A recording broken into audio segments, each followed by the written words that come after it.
Bismillahirrahmanirrahim. Assalamualaikum warahmatullahi wabarakatuh.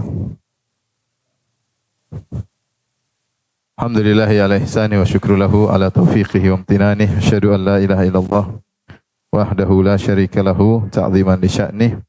Wa asyhadu anna Muhammadan abduhu wa rasuluhu adda ila ridwani.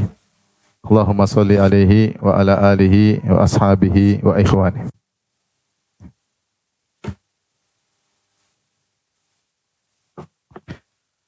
Pada pertemuan yang lalu telah kita jelaskan bagaimana Nabi sallallahu alaihi wasallam disusui oleh ibu susuannya di Taif, yaitu Halimah Sa'diyah. Setelah itu Nabi sallallahu alaihi wasallam dibelah dadanya, sehingga hal ini menjadikan ibunda susuannya Halimah Sa'diyah takut sesuatu yang membahayakan. Maka dia pun mengembalikan Nabi SAW kepada ibu kandungnya, yaitu Aminah bintu Wahab. Kemudian di antara yang disebutkan oleh para ahli sirah, sebagaimana dijelaskan oleh Ibnu Katsir, beliau berkata, "Fakharajat bihi ummuhu ilal Madinah." Maka ibunya, itu Aminah bintu Wahab, membawa Nabi SAW menuju kota Madinah.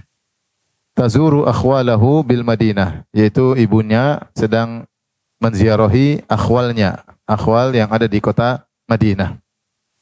Sudah pernah kita sampaikan, akhwal jamak dari khal, ya. Jadi akhwal itu mufradnya ini jamak. Mufradnya adalah khal, ya. Ini mufrad. Apa itu khal? Khal itu adalah saudara laki-laki ibu. Saudara laki-laki ibu. Hal ini berbeda dengan mam. Kalau a'mam jamaknya adalah dari am. Am itu saudara laki-laki ayah. Saudara laki-laki ayah. Ini secara bahasa Arab. Jadi ada namanya khal, ada namanya am. Kalau Kalau am adalah saudara laki-laki dari ayah, adapun khal adalah saudara laki-laki dari ibu.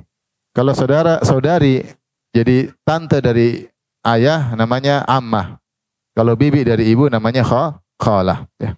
Nah, di sini disebutkan bahwasanya ibunda Nabi SAW, yaitu Aminah bintu Wahab, sedang menziarahi akhwalnya Nabi SAW. Akhwalnya Nabi SAW.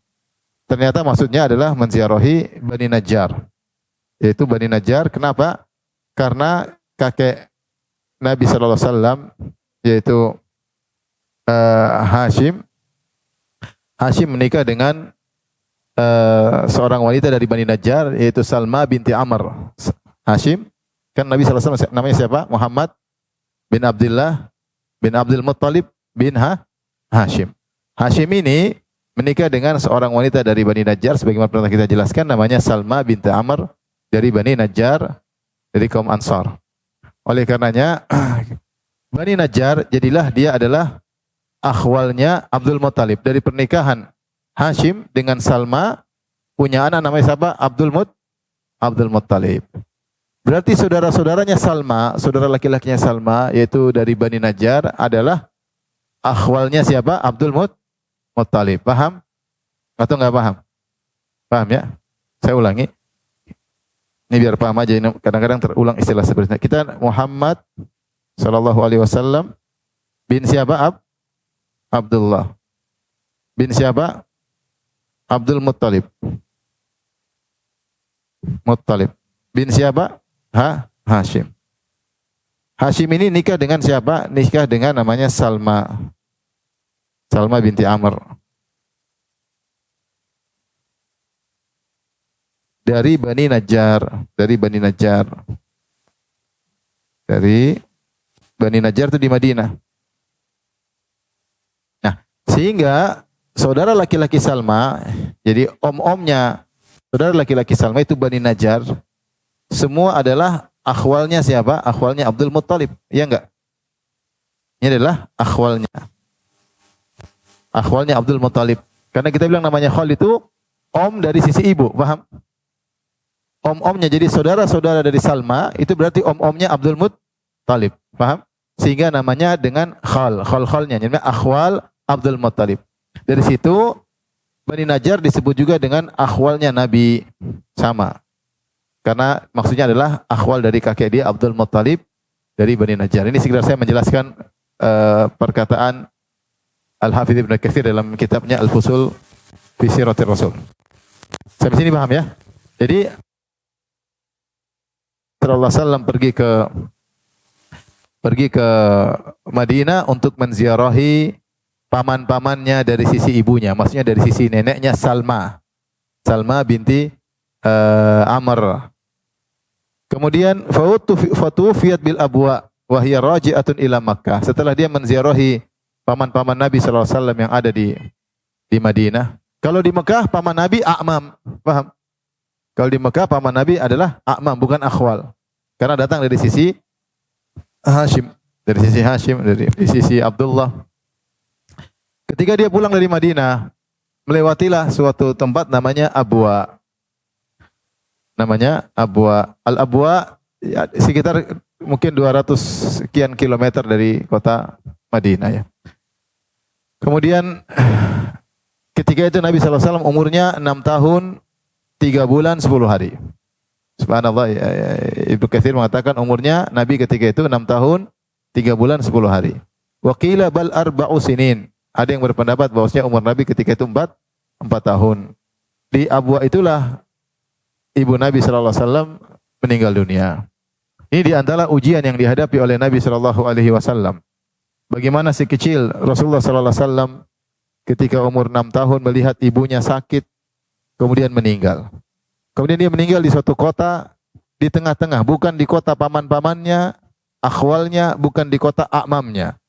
Kalau meninggal di Mekah ada saudara-saudaranya, paman-pamannya. Kalau meninggal di Madinah ada akhwalnya, ada saudara-saudaranya. Tapi dia meninggal di kota di antara keduanya. Sehingga sempurnalah ujian Nabi sallallahu alaihi wasallam. Umur 6 tahun, bagaimana kita bayangkan seorang anak melihat ibunya sakit kemudian meninggal dunia dan tidak ada seorang pun bersamanya. Sebagian ulama berpendapat bahwa dalam perjalanan tersebut mereka berdua ditemani oleh Ummu Aiman. Ummu Aiman yaitu adalah pengasuh Nabi sallallahu alaihi wasallam setelah wafat ibundanya Nabi yaitu Aminah bintu Wahab. Jadi sinilah sempurnalah keyatiman Nabi sallallahu alaihi wasallam. Lahir dalam kondisi tidak memiliki ayah, kemudian ketika umur 6 tahun maka kemudian meninggal pula ibunya. Jadilah kalau istilah kita yatim apa? Yatim piatu. Maka dia sempurna keyatimannya. Dari sini Islam memberi perhatian besar terhadap anak-anak yatim ya. Maka saya sampaikan hadis Nabi sallallahu alaihi wasallam bersabda, "Ana wa kafil yatim kahataini fil jannah." Aku dan pengayom, pengasuh anak yatim seperti di surga. Kata para ulama bukan sekedar menafkahi tapi berarti ngayomi, dia pelihara, perhatikan pendidikannya sampai dewasa, sampai berhasil, maka aku dan dia seperti pengasuh anak yatim seperti begini di surga. Oleh karena jika seorang diberi kemudahan harta, ini nasihat buat saya pribadi dan juga para hadirin hadirat, jika diberi kemudahan harta, diberi kelapangan, maka ambil anak yatim. Pelihara anak yatim tersebut. Yakinlah bahwasanya keberkahan yang Allah berikan dalam rumah yang ada anak yatimnya, ya, dalam hadis sebaik-baik rumah adalah rumah yang ada anak yatim yuhsan ilaihi. Di rumah ada anak yatim dan anak yatim tersebut dibaikin. Maka ini adalah sumber keberkahan bagi rumah seseorang. Ya. Maka di antara ibadah yang agung adalah mengurus anak yatim. Taib, dan Nabi SAW ketika berbicara tentang anak yatim, dia benar-benar mengerti tentang kondisi yatim. Karena dia pernah yatim. Taib, kita lanjutkan. Waqad rawa Muslimun fi sahihihi. Imam Muslim meriwayatkan dalam sahihnya. Anna Rasulullah SAW lamma marra bil abwa. Suatu hari Rasulullah SAW ketika pergi menuju kota Mekah, wa huwa dhahibun ila Makkah amal fathi. Rasulullah SAW pergi menuju Mekah ketika ingin melaklukkan kota Mekah. Ketika Fatu Makkah. Itu sekitar tahun 8 Hijriah. Tahun 8 Hijriah di bulan Ramadan. Rasulullah SAW menaklukkan kota Mekah di bulan Ramadan di tahun 8 Hijriah. Ini berapa tahun setelah kematian ibunya?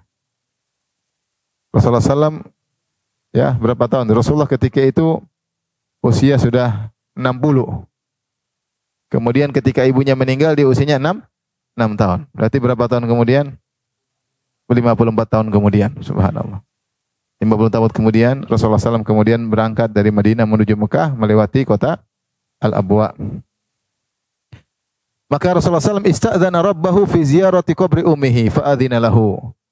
Maka Rasulullah SAW minta izin kepada Allah Subhanahu wa taala untuk menziarahi kuburan ibundanya dan Allah mengizinkan. Allah mengizinkan.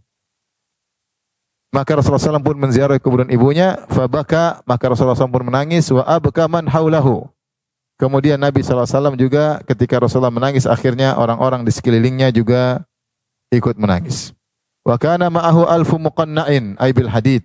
Dan ketika itu bersama Nabi SAW ya ada sekitar 1.000 pasukan bersama Nabi yang memakai penutup dari besi, yaitu berpakaian perang.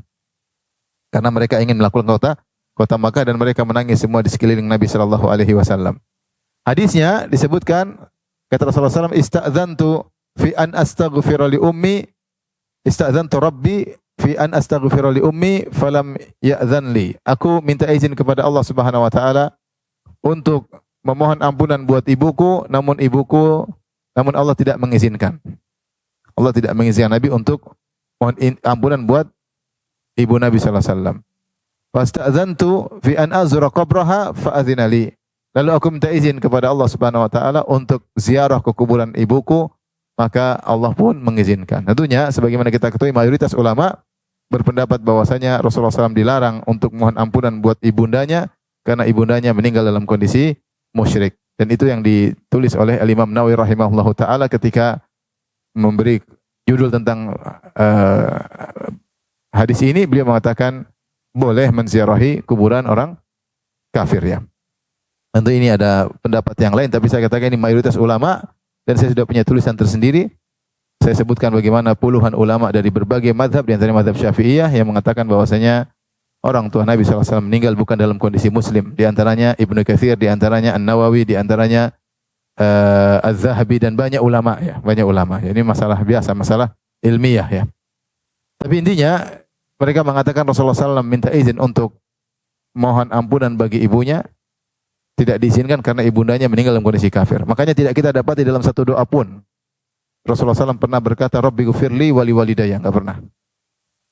Tidak pernah Rasulullah SAW berdoa sekalipun, ya Allah ampunilah kedua orang tua. Kepada Rasulullah SAW begitu menyemangati kita untuk mendoakan kedua orang tua. Beliau sendiri tidak diriwayatkan sekalipun beliau pernah mendoakan kedua orang tua. Tentu Allah punya hikmah.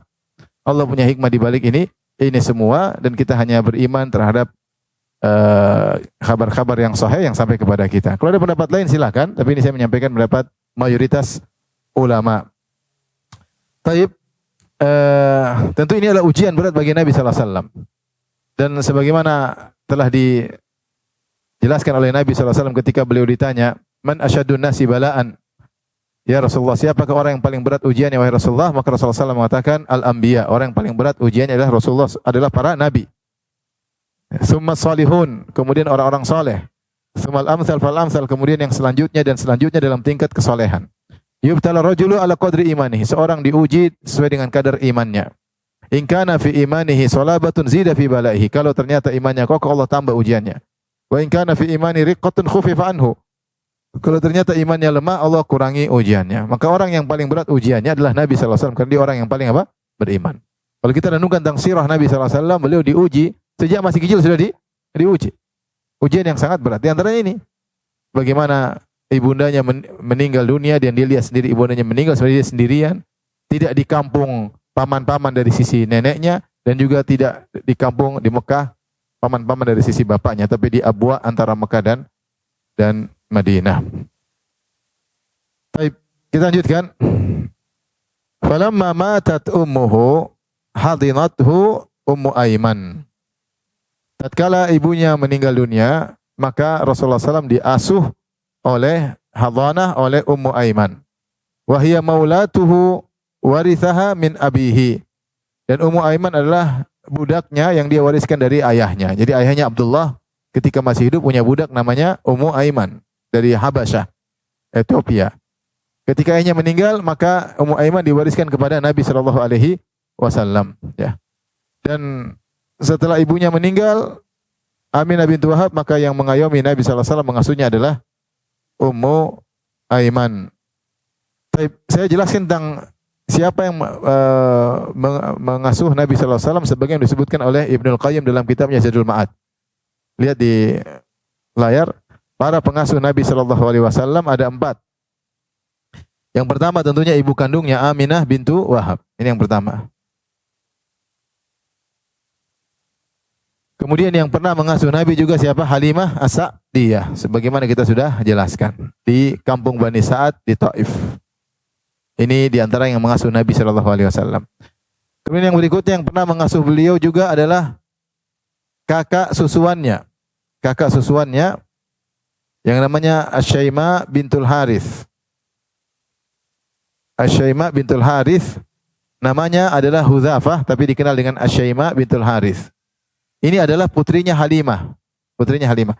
Halimah, perhatikan sini, Halimah menikah dengan Al-Harith bin Abdul Uzza bin Rifa'ah. Al-Harith bin Abdul Uzza bin Rifa'ah menikah dengan Halimah Sa'diyah, punya anak-anak 3 orang, Abdullah, Unaisah dan Syaimah. Semua ini Abdullah, Unaisah dan Syaimah adalah saudara-saudara susuan Nabi. Susuan Nabi sallallahu alaihi wasallam.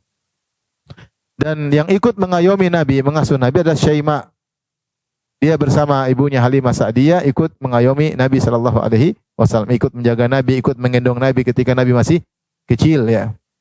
Karena Nabi sejak kecil dititipkan di Halimah Sa'diyah, kota Taif. Kakak susuannya Asyaimah bintul Harith mengayomi Nabi sallallahu alaihi wasallam. Nah, Asyaimah ini ada beritanya disebut oleh Ibnu Katsir. Jadi Rasulullah SAW setelah meninggalkan Taif tidak pernah lagi ketemu dengan kakak susuannya Syaimah. Kapan ketemu lagi? Setelah perang Hunain. Setelah perang Hunain ketika Rasulullah SAW mengalahkan kabilah Hawazin. Ibnu Katsir rahimahullah dalam Al-Bidayah wa Nihayah memberi suatu judul Maji'u ukhti Rasulillah sallallahu alaihi wasallam min ar-radha'ah alaihi bil Ji'ranah.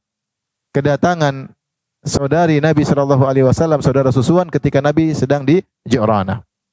Jadi nanti akan kita bahas mudah-mudahan kalau diberi umur. Jadi Rasulullah sallallahu ketika tahun 8 Hijriah Rasulullah sallallahu pergi ke Mekah menaklukkan kota Mekah.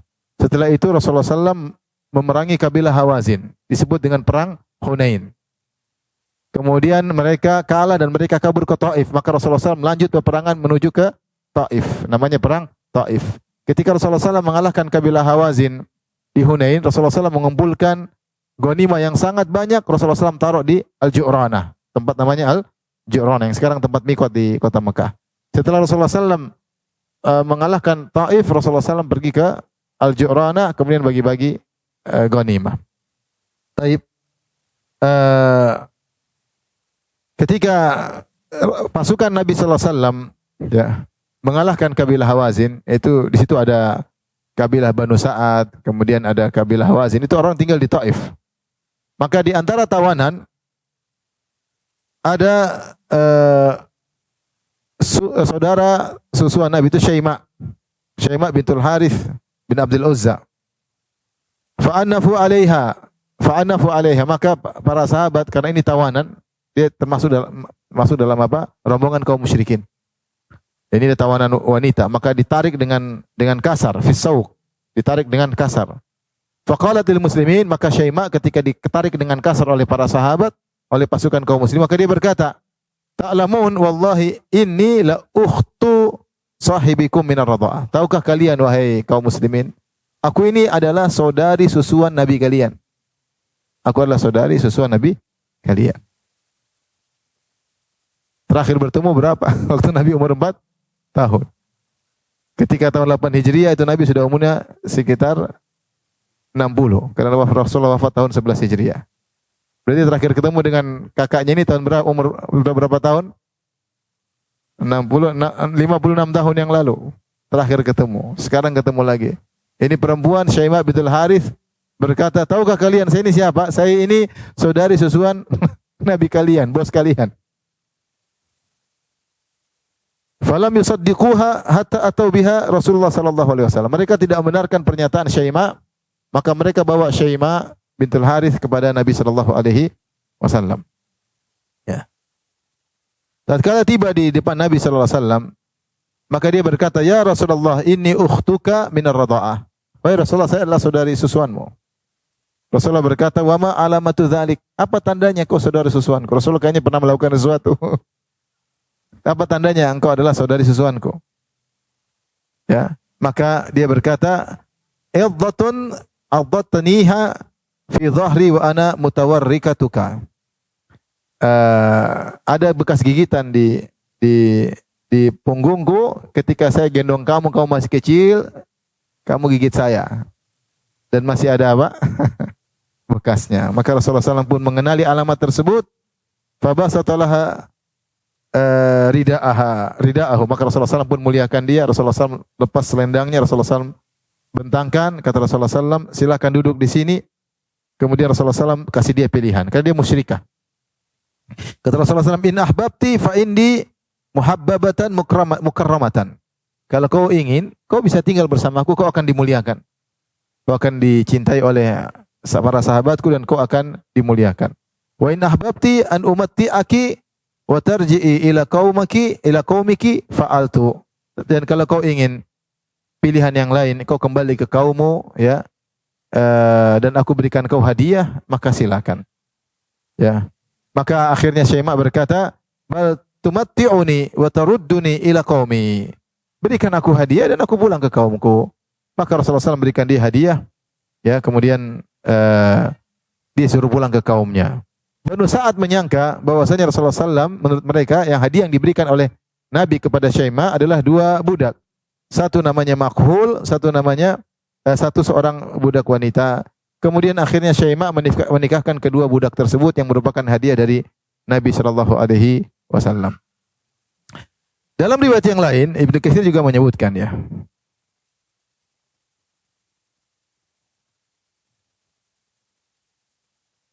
Ketika Nabi sallallahu alaihi wasallam sedang di Ju'ranah, juga datang ibunya Halimah Sa'diyah. Halimah As-Sa'diyah. Dalam riwayat kata Abu Tufail, dia berkata, "Kuntu gulaman ahmilu adhal ba'ir wa ra'aitu Rasulullah sallam yaqsimu ni'aman bil Ju'ranah." Aku melihat Nabi sallallahu alaihi wasallam bagi onta-onta di ketika Ju'ranah, bagi-bagi ghanimah. Qala fajatu imra'atun fabasata laha rida'ahu. Datang seorang perempuan kepada Nabi. Kemudian Nabi pun membentangkan selendangnya untuk diduduki. Aku bertanya, siapa wanita ini? Kok dimuliakan oleh Nabi sallallahu alaihi wasallam? Qalu ummuhu allati arda'atuhu. Ini ibundanya yang pernah menyusuinya, yaitu Halimah As-Sa'diyah. Ibnu Katsir mengomentari riwayat yang kedua, dia berkata, hadza hadisun gharib. Ini hadis yang gharib. Bisa jadi yang dimaksud adalah Allahu yuridu ukhtahu. Yang dimaksud wanita yang dibentangkan selendang kemudian duduk di situ bukan Halimah As-Sa'diyah. Tapi maksudnya Syaimah. Maksudnya siapa? Syaimah. Perawi mungkin salah atau salah mengungkapkan. Yang dimaksud bukan ibundanya. Kenapa kata Ibnu Katsir? Karena kalau Halimah Sa'diyah umurnya terlalu tua. Dia berpisah dengan Nabi kira-kira sudah 60 tahun. Ketika dia nyusui Nabi mungkin sekitar umur 30 tahun. Kalau begitu kira-kira umurnya 90 tahun. Dan kemungkinan tidak. Kalau dia sangat tua tentu akan disifati datang seorang wanita yang sangat tua kemudian Nabi bentangkan. Tapi tidak disifati dalam riwayat tersebut datang seorang wanita yang sangat apa? Tua. Hanya disifati ada seorang wanita yang datang Rasulullah muliakan. Kemungkinan itu adalah Syaimah. Yang seumuran dengan Nabi. Itu beda-beda sedikit. Nabi sekitar umur 60 mungkin dia 65. Masih. Tapi kalau ibundanya Halimah berarti umur sekitar 90. Makanya Ibnu Katsir rahimahullah berkata yang dimaksud dengan wanita yang Nabi muliakan dengan membentangkan ridaknya, selendangnya untuk diduduki ketika di Ju'ranah bukanlah Halimah Sa'diyah tapi saudarinya Syaimah, Asy-Syaimah bintu Al-Haris, putrinya Halimah As-Sa'diyah. Putrinya Halimah As-Sa'diyah. Baik. Paham sampai sini? Paham tidak? Mau diulang lagi dari awal? Baik. Selanjutnya pengasuh yang terakhir adalah Ummu Aiman. Siapakah Ummu Aiman? Lihat di layar ya. Ummu Aiman. Ummu Aiman namanya Barakah bintu Tha'labah Al-Habasyiyah. Al-Habasyiyah maksudnya dia dari Habasyi. Dari Ethiopia. Asalnya dia adalah budak wanita yang dimiliki oleh ayah Nabi, yaitu Abdullah bin Abdul Muttalib. Kemudian ketika ayah Nabi meninggal, maka budak tersebut diwariskan kepada siapa? Nabi sallallahu alaihi wasallam. Paham? Diwariskan kepada Nabi sallallahu alaihi wasallam. Dan sebagian ulama mengatakan ketika ibunda Nabi sallallahu alaihi wasallam pergi ke ziarah ke Madinah, kemudian pulang lewat Abwa, akhirnya meninggal, ketika itu ditemani juga oleh Ummu Aiman. Ummu Aiman juga ikut ketika itu. Kemudian ketika ibundanya meninggal, maka yang langsung pertama kali mengayomi Nabi siapa? Ummu Aiman. Jadi Ummu Aiman di antara kelebihannya, dia mengasuh Nabi dari sebelum Nabi lahir sampai Nabi meninggal, dan dia meninggal setelah Nabi meninggal. Jadi dia menjalani bersama kehidupan Nabi dari sebelum Nabi meninggal sampai Nabi meninggal dunia. Dia meninggal dunia sekitar 5 bulan setelah wafatnya Nabi sallallahu alaihi wasallam. Ini Ummu Aiman, Barakah Al-Habasyiyah. Kemudian disebutkan dalam sirah ketika Nabi menikah dengan Khadijah radhiyallahu anha, usia Nabi 25 tahun, maka Nabi memerdekakan Ummu Aiman. Intinya dia merdeka. Kemudian dia menikah dengan seorang namanya Ubaid bin Zaid Al-Khazraji dari Madinah. Ubaid bin Zaid Al-Khazraji akhirnya punya anak namanya Aiman. Menikah dengan seorang laki namanya Ubaid bin Zaid Al-Khazraji dan punya anak namanya Aiman. Maka dia kunyahnya adalah Ummu Aiman. Aiman ini mati syahid dalam perang Hunain. Tadi perang Hunain itu tahun 8 Hijriah setelah Rasulullah menaklukkan kota Mekah. Di tahun 8 Hijriah, kemudian Rasulullah SAW pergi menyerang kabilah Hawazin dalam suatu perang namanya perang Hunain. Baru Rasulullah lanjutkan ke perang Taif, baru Rasulullah SAW pergi ke Ju'rana. Nah, Aiman wafat atau mati syahid ketika di perang Hunain. Taib. Di antara kejadian yang terjadi, ya, Ummu Aiman ini, ya Rasulullah SAW menikah dengan Zainab bintu Jahsyin. Zainab bintu Jahsyin adalah sepupu Nabi sallallahu alaihi wasallam. Dia menikah dengan Zaid bin Al-Harithah. Rasulullah yang suruh dia menikah dengan Zaid bin Al-Harithah. Zaid bin Harithah siapa? Budak Nabi sallallahu alaihi wasallam yang merupakan hadiah dari Khadijah. Zaid bin Harithah adalah budak yang dibeli oleh ponakan Khadijah yang bernama Hakim bin Hizam. Hakim bin Hizam beli budak namanya Zaid bin Harithah. Kemudian dia hadiahkan kepada tantenya yaitu Khadijah bintu Khuwailid, istri Nabi sallallahu alaihi wasallam. Kemudian Khadijah menghadiahkan kepada Nabi Zaid bin Harithah. Dan Zaid bin Harithah ini akhirnya diangkat menjadi anak angkat Nabi sallallahu alaihi wasallam. Dan dikenal dengan Zaid bin Muhammad. Zaid bin Muhammad. Sampai turun ayat dalam surat Al-Ahzab, "Ud'uuhum li abaihim huwa aqsatu indallah." Sampai Allah larang, jangan panggil Zaid bin Muhammad. Nisbahkan kepada ayah kandungnya, maka akhirnya sejak itu namanya Zaid bin Harithah. Ayahnya datang, akhirnya ketemu dengan Zaid bin Harithah, ingin dibawa pergi, tapi Zaid bin Harithah memilih untuk tinggal bersama dengan Nabi SAW. Dan dia adalah hibbu Rasulillah, yaitu anak yang sangat disayang oleh Nabi SAW. Kemudian dia menikah dengan Zainab bintu Jahsyin. Kemudian akhirnya turunlah firman Allah, bercerailah Zaid bin Harithah ini menceraikan Zainab binti Jahsyin. Falamma qadha Zaidun minha wataran zawwajnakaha. Akhirnya setelah Zaid menceraikan Zainab binti Jahsyin, kemudian habis masa iddahnya, Allah menyuruh Nabi menikah dengan Zainab bintu Jahsyin, ya. Ada sebab-sebabnya, itu ceritanya panjang. Nah, Zaid bin Harithah ini akhirnya dinikahkan lagi dengan Ummu Aiman. Zaid bin Harithah nikah dengan siapa? Ummu Aiman. Jadi menikah dengan Ummu Aiman punya anak namanya Usamah bin Zaid. Antum sering dengar siapa Usamah bin Zaid? Usamah bin Zaid, ya. Usamah bin Zaid disebutkan agak gelap kulitnya, beda dengan Zaid bin Harithah. Ibundanya Ummu Aiman dari Habasyah. Dari apa? Habasyah. Dan Usamah bin Zaid siapa lagi kalau bukan pejuang. Zaid bin Harithah meninggal mati syahid dalam perang Mu'tah. Itulah Ummu Aiman. Ummu Aiman ini meninggal sekitar 5 bulan setelah wafatnya Nabi sallallahu alaihi wasallam. Dalam hadis yang sahih, ya, dalam riwayat Muslim, Abu Bakar dan Umar Ibn Khattab radhiyallahu taala anhu pergi menuju Ummu Aiman. Berkata Abu Bakar, qala Abu Bakar ba'da wafati Rasulullah sallam li Umar. Kata Abu Bakar, mereka sangat menghargai Ummu Aiman karena Ummu ini orang yang disayang oleh Nabi sallallahu alaihi wasallam. Makanya dia dinikahkan dengan anak yang paling disayang oleh Nabi, itu Zaid bin Harithah, maksudnya budak yang sudah dimerdekakan dan sangat disayang oleh Nabi. Dan anak mereka Usamah juga yang sangat disayang oleh Nabi sallallahu alaihi wasallam. Makanya ketika Nabi Haji Wada yang digonceng Usamah di depan 120.000 orang, gonceng Usamah bin Zaid, dikenal dengan hibbi Rasulillah, yaitu kecintaan, anak kecintaan dia sendiri Usamah, kecintaan Nabi, dan dia juga anak dari kecintaan Nabi. Karena bapaknya Zaid juga disayang oleh Nabi sallallahu alaihi wasallam. Di antara bentuk pemuliaan Nabi kepada Ummu Aiman, beliau nikahkan Ummu Aiman dengan Zaid bin Harithah. Ketika Rasulullah SAW sudah wafat, qala Abu Bakar ba'da wafati Rasulullah SAW di Umar, Abu Bakar berkata kepada Umar, "Intaliq bina ila Ummu Aiman." Perhatikan. Marilah kita pergi bareng ke Ummu Aiman. Siapa yang pergi? Abu Bakar dan Umar. Ketika Abu Bakar khalifah. Setelah wafatnya Nabi, siapa khalifah? Abu Bakar. Kata Abu Bakar, "Ayo Umar, kita pergi ke Ummu Aiman. Nazuruha kama kana Rasulullah sallam yazuruha." Kita ziarahi dia. Rasulullah dulu sering menziarahinya. Subhanallah. Mereka melakukan apa yang disukai oleh Nabi sallallahu alaihi wasallam. Karena Ummu Aiman ini orang spesial. Ya akhi, Nabi umur 6 tahun ibunya meninggal, yang ngurusin siapa? Ummu Aiman.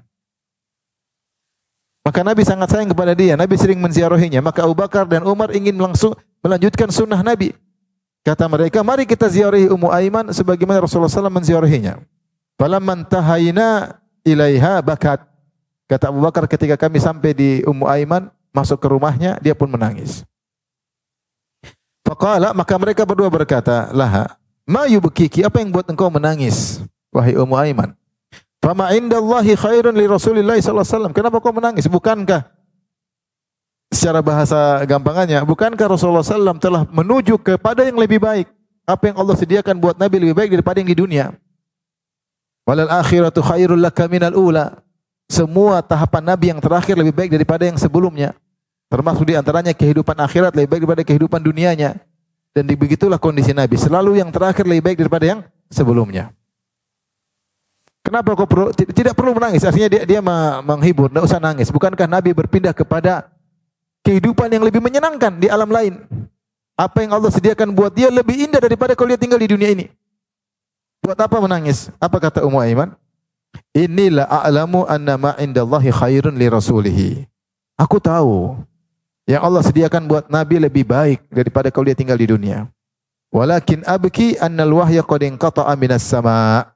Aku menangis karena wahyu telah terputus dari langit. Fahayajathuma 'alal buka faja'ala yabkiyani ma'aha. Akhirnya ketika mendengar hal itu, tuturan Ummu Aiman, maka Abu Bakar dan Umar pun ikut menangis. Artinya Ummu Aiman mengatakan, saya sedih kenapa? Wahyu sudah terputus. Al-Quran sudah selesai. Mendengar ayat-ayat Allah adalah kebahagiaan. Subhanallah. Al-Quran berhenti. Artinya para sahabat dulu sangat senang kalau ada ayat yang turun. Karena mereka tahu membaca Al-Quran menambah apa? Kebahagiaan. Selain itu, dengan adanya ayat, maka banyak permasalahan bisa diselesaikan. Ayat sudah tidak ada, orang mungkin mengambil hukum sendiri, berisiat sendiri-sendiri. Ini yang membuat Ummu Aiman menangis. Jadi maksud saya, dia adalah wanita yang sangat dimuliakan oleh Nabi SAW, sampai Abu Bakar dan Umar pun sengaja untuk menziarahi Ummu Aiman. Kita lanjutkan. Isya jam berapa? 12.55. Baik, kita lanjutkan. Wa kafalahu jadduhu Abdul Muttalib. Wa kafalahu jaddu Abdul Muttalib. Maka setelah itu Nabi setelah ibunya meninggal, maka dirawat oleh kakeknya siapa? Abdul Muttalib, ya. Dan Abdul Muttalib mengkafili atau mengayomi Nabi 2 tahun sampai umur 8 tahun. Dan disebutkan dia sangat sayang kepada Nabi sallallahu alaihi wasallam. Sampai di dekat Ka'bah ada permadani. Tidak ada yang berani duduk di situ. Nabi di situ. Karena Abdul Muttalib pimpinan kota Mekah. Dia punya karismatik yang tinggi. Orang tidak ada yang berani duduk di permadaninya kalau dia lagi tidak ada. Tapi Nabi duduk situ. Ketika paman-pamannya melarang, jangan situ, kata Abdul Muttalib, biarin dia. Sungguhnya dia akan punya kehebatan di kemudian hari. Ya. Sampai akhirnya ketika falamma balagha Rasulullah sallallahu alaihi wasallam minal umuri thamaniya sinin, ketika Nabi sallallahu alaihi wasallam berusia 8 tahun, tufiya jadduhu, maka kakeknya Abdul Muttalib meninggal dunia. Wa awsa bihi ila ammihi Abi Thalib. Kemudian pamannya mewasiatkan kepada kakeknya Abdul Muttalib, mewasiatkan kepada paman Nabi yaitu Abu Thalib untuk merawat Nabi sallallahu alaihi wasallam. Kenapa? Li'annahu kana syaqiq Abdullah. Karena Abu Thalib adalah saudara kandung Abdullah, bapak Nabi sallallahu alaihi wasallam. Kita sudah pernah sebutkan Abdul Muttalib, kakek Nabi, punya beberapa istri. Dari istri-istri tersebut punya anak laki-laki 10. Ketika itu ya. Di antara yang kandung, dari kalau enggak istrinya namanya Fatimah, punya anak kandung di antaranya adalah Abdullah dan Abu Thalib. Adapun paman-paman yang lain, Abu Lahab, Hamzah, itu dari ibu-ibu yang lain. Paham? Hamzah, Al-Abbas bin Abdul Muttalib, kemudian paman Nabi yang lain, ya, semuanya itu ya, Abu Lahab itu dari ibu-ibu yang lain. Yang benar-benar satu ibu dengan bapaknya Nabi, Abdullah bin Abdul Muttalib, adalah Abu Thalib. Ini saudara kandung. Sehingga kedekatan Abu Thalib dengan Nabi sangat besar. Makanya kakek Nabi ketika akan meninggal dunia mewasiatkan kepada Abu Thalib, ini urus ponakanmu. Karena dia adalah anak dari Abdullah yang merupakan saudara kandungmu. Wahatahu atammahiyatah. Maka benar-benar Abu Thalib melindungi Nabi sallallahu alaihi wasallam dengan penjagaan yang sempurna, ya. Wa nasarahu hina ba'atsallahu azza nasrin, kata Ibnu Katsir. Dan benar-benar Abu Thalib menolong ponakannya Muhammad sallallahu alaihi wasallam ketika diangkat sebagai seorang nabi. Dia tolong dengan pertolongan yang sangat kuat. Benar-benar dia tolong, dia bela, dia pasang badan, rela mati untuk membela ponakannya. Ini hal yang menakjubkan. Abu Thalib luar biasa. Ma'annahu kana mustamirran ala syirkihi ila an mat. Padahal dia tetap kondisi musyrik sampai meninggal dunia. Fakhaffafa Allahu bidzalika min adzabihi kama sahal haditsu bidzalik. Akhirnya karena dia punya jasa kepada Nabi sallallahu alaihi wasallam, maka Allah Subhanahu wa taala meringankan siksaannya pada hari kiamat kelak, sebagaimana akan kita sebutkan hadis-hadisnya. Abu Thalib ini adalah suatu yang hikmah Allah yang sangat menakjubkan. Dia orang yang sangat sayang kepada Nabi, dia tahu ponakannya di atas kebenaran. Sampai dalam syair yang terkenal dia mengatakan, "Walaqad alimtu bi anna dina Muhammadin min khairi adyanil bariyati dina, walaula al-malamatu wa hadharu masabbatin lawajadtani samhan bidzaka mubina." Sungguh aku telah tahu bahwasanya agama Muhammad, agama ponakanku adalah agama yang terbaik dari seluruh agama-agama manusia. Abu Thalib mendapati banyak agama di Jazirah Arab. Ada agama Yahudi, ada agama Nasara, dan dia juga pergi ke negeri Syam, dia lihat bagaimana kegiatan orang Nasara, dia tahu juga kegiatan Persia, orang Majusi, dan dia tahu agama kesyirikan, dan dia tahu agama Islam. Dia tahu berbagai macam agama dan dia bisa nilai. Kata dia, "Walaqad alimtu bi anna dina Muhammadin min khairi adyanil bariyati dina." Aku tahu agamanya ponakanku Muhammad agama yang terbaik. Ya. Kalau bukan karena aku takut cercaan, dan kalau bukan karena aku takut dimaki-maki, la wajadtani samhan bidzaka mubina. Tentu kau akan dapati aku akan menerima terang-terangan terhadap agama Muhammad. Ada perkataan syairnya, ya. Ketika dia bela Rasulullah sallallahu alaihi wasallam, dia berkata, "Wallahi lan yasilu ilaika bijam'ihim." Kata Abu Thalib ketika orang-orang kafir ingin menghadang dakwah Nabi sallallahu alaihi wasallam. Ya. Bahkan mereka datangi pamannya, "Wahai Abu Thalib, hentikan dakwah ponakanmu. Dia telah selalu mengganggu mengganggu agama kami." Maka Abu Thalib datang kepada Nabi, "Ya Muhammad, jangan kau ganggu mereka. Berhenti dakwah." Kata Rasulullah sallallahu alaihi wasallam, "Saya tidak bisa meninggalkan dakwah ini. Wahai pamanku, lihatlah, katakan kepada mereka, kalian lihat matahari di depan orang-orang Quraisy. Kalian lihat matahari? Mampukah kalian mengambil api dari matahari? Mampu enggak? Enggak mungkin kan? Nah, saya pun tidak mungkin meninggalkan dakwah ini, enggak mungkin. Akhirnya Abu Talib, ya udahlah, sudah, jangan rayu-rayu saya lagi. Dia akan tetap berdakwah.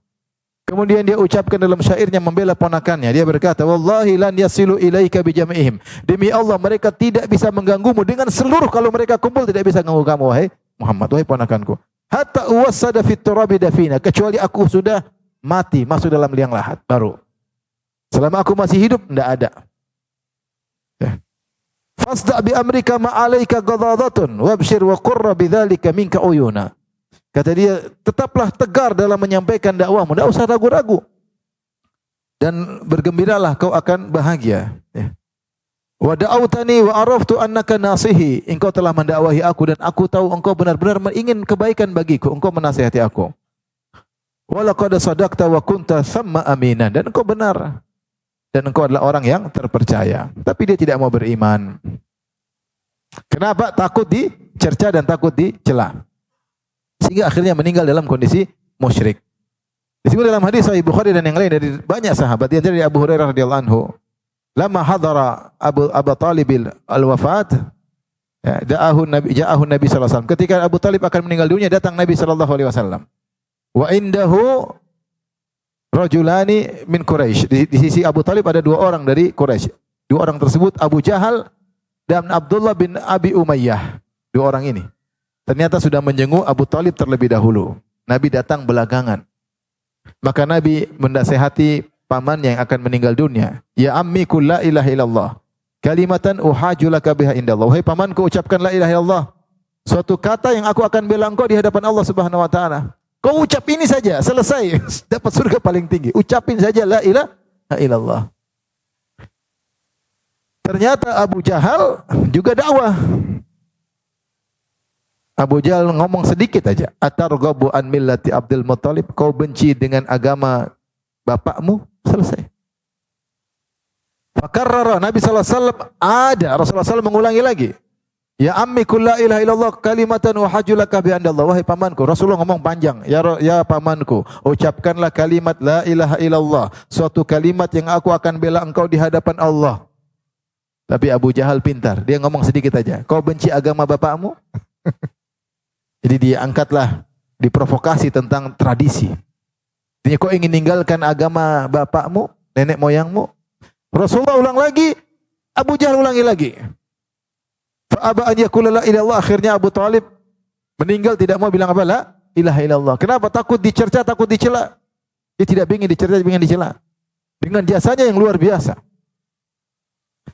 Sampai Rasulullah SAW berkata, la astaghfirullah laka malam unha angka. Nabi berkata, demi Allah, benar-benar aku akan mohon ampunan buat engkau wahai pamanku selama aku tidak dilarang. Selama aku tidak dilarang. Maka turunlah dua ayat kepada Nabi SAW. Di antaranya firman Allah dalam surat Al-Qasas, innaka la tahdi man ahbabta walakin Allah yahdi man yasha wa huwa a'lamu bil muhtadin. Sungguhnya kau tidak bisa beri petunjuk kepada orang yang kau cintai. Benar-benar Nabi sangat cinta kepada Abu Talib. Bahkan sebenarnya mengatakan Abu Talib adalah ayah Nabi yang kedua. Dan ayahnya itu Abu Talib lebih sayang kepada Muhammad daripada anak-anak kandungnya. Abu Talib ini lebih sayang kepada Nabi daripada anak-anak apa? Kandungnya. Dia punya anak, ada Aqil, ada Talib, ada Ja'far, ada Ali. Yang paling dia sayang ini ponakannya Muhammad. Karena hebat, luar biasa, akhlak yang mulia. Sehingga Abu Talib benar-benar seperti ayahnya Nabi SAW. Dan Nabi menyayanginya seperti menyayangi ayahnya. Dia tidak pernah merasakan ayah. Tapi ini orang yang paling sayang sama dia. Makanya Allah mengatakan, innaka la tahdi man ahbabta. Kau tidak bisa beri petunjuk kepada orang yang kau cintai. Artinya Nabi benar-benar cinta kepada siapa? Abu Talib. Sehingga ini mendalil bahwasanya Abu Talib meninggal dalam kondisi musyrik. Nah, ketika Rasulullah bilang aku akan mohon ampunan buat engkau, turun firman Allah dalam surat Taubah, At-Taubah, maka nalin nabi walladzina amanu ayastaghfiru lil musyrikin walau kanu uli qurba min ba'di ma tabayyana lahum annahum ashabul jahim. Tidak pantas bagi Nabi dan tidak pantas bagi orang yang beriman untuk mohon ampunan bagi orang-orang musyrikin meskipun karib kerabat setelah jelas mereka adalah penghuni neraka jahanam. Sehingga jadilah aturan dalam syariat tidak boleh kita mendoakan rahmat dan ampunan bagi orang musyrik yang sudah meninggal meninggal dunia, enggak boleh. Kalau ada orang musyrik yang boleh kita doakan, yang paling utama kita doakan adalah Abu Talib. Sampai ada perkataan indah dari Ibnu Katsir. Ibnu Katsir ya, dalam Al-Bidayah wa Nihayah,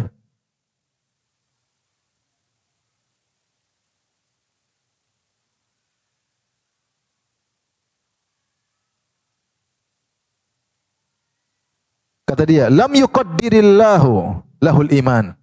Lakin ma'ahada, dia jelaskan bagaimana jasanya Abu Talib membela Nabi, pasang badan siap mati buat bela Nabi sallallahu alaihi wasallam. Abu Talib paman Nabi. Kemudian kata Ibnu Katsir dalam kitab Al-Bidayah wa Nihayah, dia berkata, walakin ya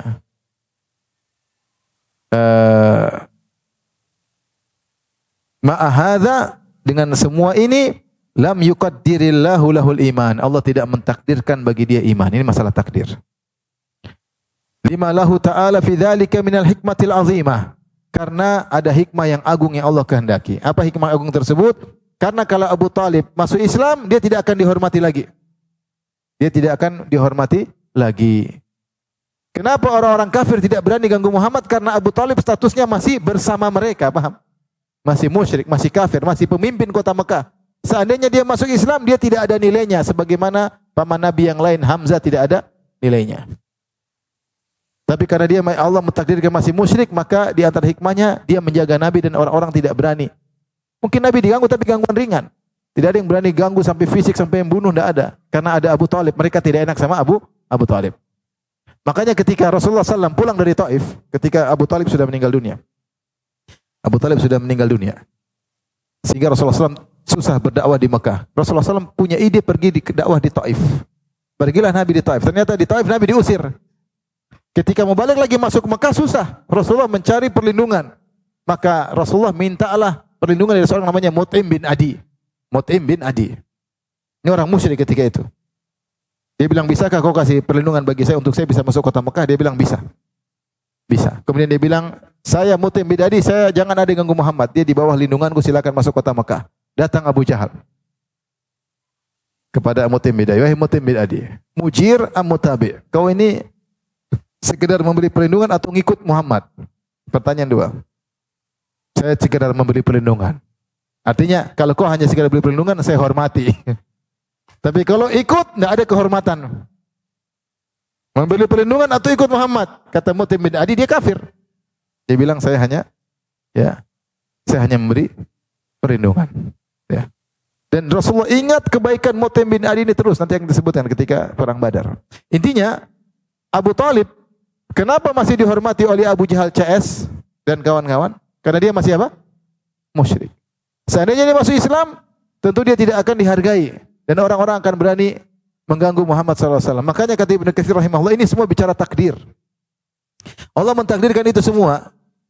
Kemudian kata beliau, lima lahu ta'ala fi dzalika minal hikmatil azimah wal hujjah al qati'ah al balighah damighah.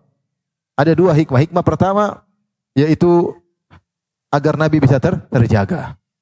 Dan hikmah kedua, bahwasanya tidak ada yang menyelamatkan seorang kecuali amalnya. Kalau dia musyrik, meskipun hubungan dekat dengan Nabi, meskipun amal solehnya sebanyak apapun, tidak ada nilainya. Harus bertauhid kepada Allah Subhanahu wa taala. Jika tidak ada nilainya. Ini di antara hikmah. Ya. Allati yajibul imanu biha wa taslim laha. Harus kita beriman dan kita pasrah dengan keputusan tersebut, dengan hikmah tersebut. Kemudian beliau berkata, menakjubkan di sini. Walaula ma nahana Allahu anhu minal istighfar lil musyrikin lastaghfarna li Abi Talib wa tarahamna alaihi. Kalau bukan Allah larang kita memberi mohon ampunan bagi orang musyrikin, tentu kami sudah mohon ampun buat Abu Talib. Kata Ibnu Katsir. Kalau bukan karena Allah melarang kita mohon ampunan buat orang musyrikin, tentu saya akan minta ampunan buat Abu Talib dan saya akan mengatakan rahimahullah. Mendoakan rahmat baginya, namun tidak boleh. Kenapa Ibnu Katsir mengatakan demikian? Karena jasa Abu Talib yang terlalu luar biasa. Bahkan kalau saya katakan seandainya Abu Talib masuk Islam, mungkin dia sederajat dengan Abu Bakar As-Siddiq, mungkin. Atau bisa lebih tinggi daripada Abu Bakar As-Siddiq, karena pembelaan dia luar biasa. Tidak ada yang paling bela Muhammad di Mekah seperti Abu Talib, tidak ada. Abu Bakar tidak bisa melakukan dengan Abu Talib, enggak bisa. Seandainya dia masuk Islam, mungkin dia seperti siapa? Abu Bakar As-Siddiq. Tapi Allah punya hikmah yang lain. Subhanallah, dua orang yang provokasi Abu Talib ketika Nabi mengatakan, ayo pamanku masuk Islam. Dua orang ini bilang, jangan. Kau benci dengan agama nenek moyangmu. Siapa dua orang tersebut? Abu Jahal sama Abdullah bin Abi Umayyah. Abu Jahal mati kafir, Abdullah bin Abi Umayyah masuk Islam. Masuk apa? Islam. Dan kita tahu bahwasanya urusan akidah bukan urusan perasaan. Makanya Nabi ketika mengatakan, sungguh aku akan mohon ampunan bagi engkau wahai pamanku. Dalam tanda kutip kata Nabi setelah itu, selama aku tidak dilarang. Nabi tahu ini urusan agama bukan urusan perasaan Nabi.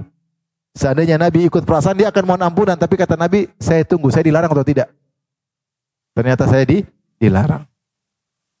Oleh karenanya kata Ibnu Katsir rahimahullah ta'ala, karena jasanya tersebut, fakhaffafallahu bidzalika min adzabihi kama sahal haditsu bidzalik. Maka datang dalam hadis-hadis bahwasanya Abu Talib diringankan azabnya oleh Allah karena jasanya tersebut.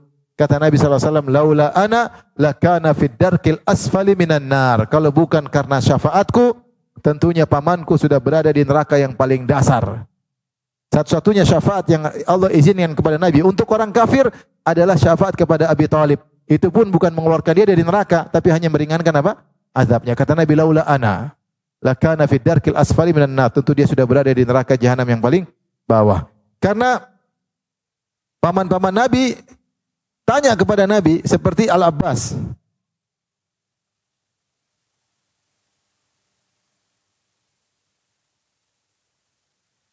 Al-Abbas bin Abdul Muttalib. Siapa Al-Abbas bin Abdul Muttalib?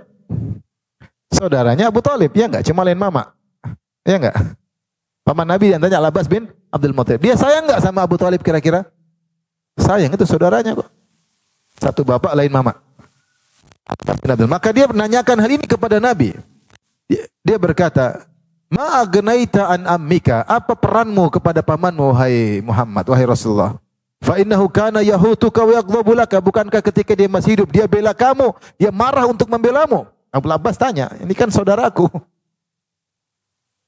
Qala, kata Nabi, huwa fi dhahdahin min nar. Dia berada di dhahdah dari api. Dhahdah itu percikan air. Kalau kita berjalan di sebuah sungai, kemudian airnya surut, kita jalan ada percikan-percikan air yang tidak melebihi mata kaki, cuma di bawah sedikit. Kata Nabi, dia tidak tenggelam dalam neraka, cuma kena percikan apa? Api neraka. Tetapi otaknya mendidih.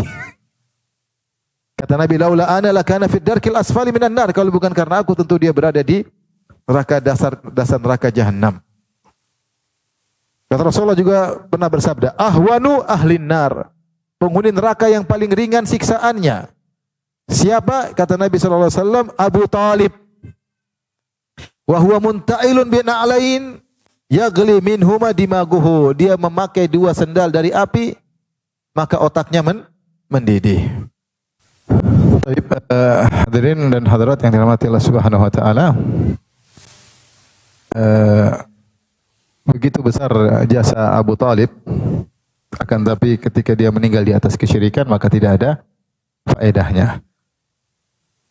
Dan yang semisal ini banyak dalam hadis-hadis. Seperti Rasulullah SAW berbicara tentang tokoh-tokoh yang baik, terkenal baik, tapi tidak ada faedah kebaikan mereka karena mereka meninggal dalam kondisi syirik. Contohnya, Amr bin Nuhai al-Khuzai.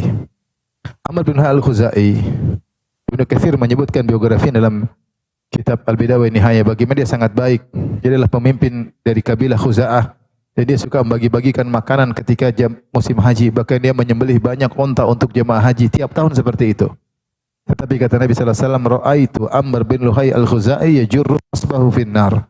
Aku melihat Amr bin Luhai al-Khuzai menggeret khususnya di neraka jahanam. Kenapa?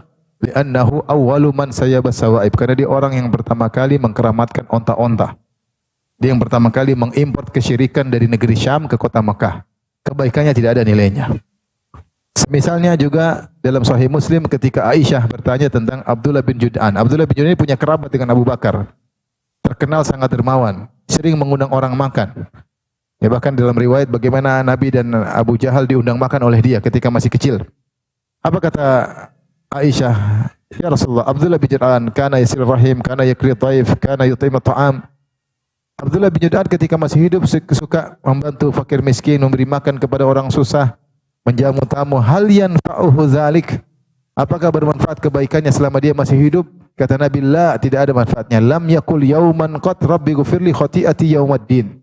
Dia tidak pernah berdoa sekalipun, ya Allah ampunilah dosa-dosaku pada hari kiamat kelak. Tidak ada faedahnya. Contoh lagi ketika Nabi SAW ditanya tentang Hatim At-Ta'i. Hatim At-Ta'i seorang tokoh dermawan terkenal di kalangan Arab. Anaknya Adi bin Hatim masuk Islam. Maka anaknya tanya kepada Nabi, ya Rasulullah, ayahku dahulu, dia begini baik, begini luar biasa dermawan, apakah bermanfaat? Kata Nabi, innama arada abuka amran fa asabahu. Ayahmu dulu waktu dermawan dia hanya cari riak, cuma ingin dipuji, dan dia mendapatkan itu. Dia benar-benar dipuji, tapi tidak ada manfaat dengan apa? Kebaikannya. Maka ini dalil bahwasanya amal soleh harus dibangun di atas tauhid. Seperti juga Amr bin Al-As radhiyallahu anhu. Ketika dia punya ayah namanya Al-As bin Wa'il As-Sahmi. Al-As bin Wa'il As-Sahmi ketika masih musyrik, dia pernah bernazar untuk menyembelih 100 ekor onta untuk dibagikan kepada fakir miskin. Maka 50 ditunaikan oleh saudaranya Amr bin Al-As. Kemudian Amr bin Al-As bertanya kepada Nabi, ya Rasulullah, ayahku dahulu pernah bernazar untuk menyembelih 100 ekor onta, 50 sudah dinazar disembelih oleh saudaraku, saya ingin sembelih 50-nya. Apakah boleh ya Rasulullah, bermanfaat? Kata Nabi SAW, abuka law kana yukirru bitauhid lanafa'u dzalik. Adapun ayahmu Al-As bin Wa'il As-Sahmi, kalau seandainya dia dulu bertauhid tentu akan bermanfaat. Namun karena dia tidak bertauhid maka percuma nazarnya, tidak ada faedahnya. Dan ini bantahan telak kepada orang-orang liberal. Dalam disertasi saya sebutkan, karena orang liberal mereka punya pemikiran orang pluralisme. Agama ini hanyalah sarana, yang penting akhlak mulia. Kapan kau mencapai akhlak mulia dengan agama Islam, agama Nasara, agama Yahudi, agama yang lain, kau masuk surga. Kata mereka di surga bukan cuma ada surga Islam, ada surga Nasrani, ada surga Yahudi, ada surga Hindu, ada surga Buddha, dan surga-surga Konghucu dan yang lainnya. Karena tujuan agama adalah akhlak yang mulia. Jadi agama adalah sarana untuk mencapai akhlak mulia. Siapa yang bisa mencapai akhlak mulia masuk surga. Kita bilang, mana yang lebih mulia akhlaknya dengan Abu Talib? Hah? Kamu akhlaknya kayak Abu Talib, kamu sudah sumbang apa buat Islam? Abu Talib sumbang segalanya buat Islam. Mana akhlakmu dibanding dengan Amr bin Al-Khuzai? Kamu sudah sumbang apa buat jemaah haji? Amr bin Al-Khuzai potong onta banyak untuk jemaah haji. Apa kebaikan kamu dibanding dengan Abdullah bin Jud'an, dengan Hatim At-Ta'i? Tidak ada. Tapi mereka di mana? Mereka di neraka. Kenapa? Mereka akhlak mulia kepada manusia, tapi tidak berakhlak mulia kepada Allah Subhanahu wa Ta'ala. Jadi jangan dengar celotehan mereka. Tugas kita diciptakan di dunia ini adalah untuk beribadah kepada Allah. Wa ma khalaqtul jinna wal insa illa liya'budun. Tidak diciptakan jin manusia kecuali untuk beribadah kepada Allah, bukan beribadah kepada makhluk. Masalah akhlak mulia masalah sekunder, yang primer itu beribadah kepada Tuhan. Kalau kau bisa menggabungkan dua-duanya maka itu yang terbaik. Itu yang disuruhkan oleh Islam, akidah dan akhlak mulia. Tapi kalau kau akhlak mulia, akidah kacau, tidak berakhlak sama Tuhan, menyembah makhluk, menyembah hewan, menyembah jin, menyembah wali, menyembah nabi, seperti orang Nasara, itu kau tidak berakhlak sama Tuhan. Yang kau sembah yang menciptakan kamu. Kecuali malaikat dan nabi dan wali ikut ciptakan kamu, sembah mereka. Tapi kalau yang sembah ciptakan kamu cuma Allah, yang berhak disembah cuma siapa? Allah. Ketika Nabi ditanya tentang dosa paling besar, kata Nabi SAW, dosa paling besar, anta ja'ala lillahi niddan wa huwa khalaqak. Engkau mengambil tandingan bagi Allah, kau beribadah kepadanya, padahal yang ciptakan kamu cuma siapa? Allah. Ini saja, ikhwan dan akhwat yang rahmatillah subhanallah. InsyaAllah kita lanjutkan bulan depan. InsyaAllah, biiznillahi ta'ala, tentang sirah Nabi SAW. Tidak usah buru-buru, pelan-pelan aja. Agar kita terus mencintai Nabi SAW. Kalau buru-buru juga nggak enak. Kita ingin detail satu-satu sehingga kita nikmati sirah Nabi SAW dan faedah-faedah kandungan yang terkandung di dalamnya. Subhanakallah bihamdik asyhadu an la ilaha illa anta astaghfiruka wa atubu ilaik. Assalamualaikum warahmatullahi wabarakatuh.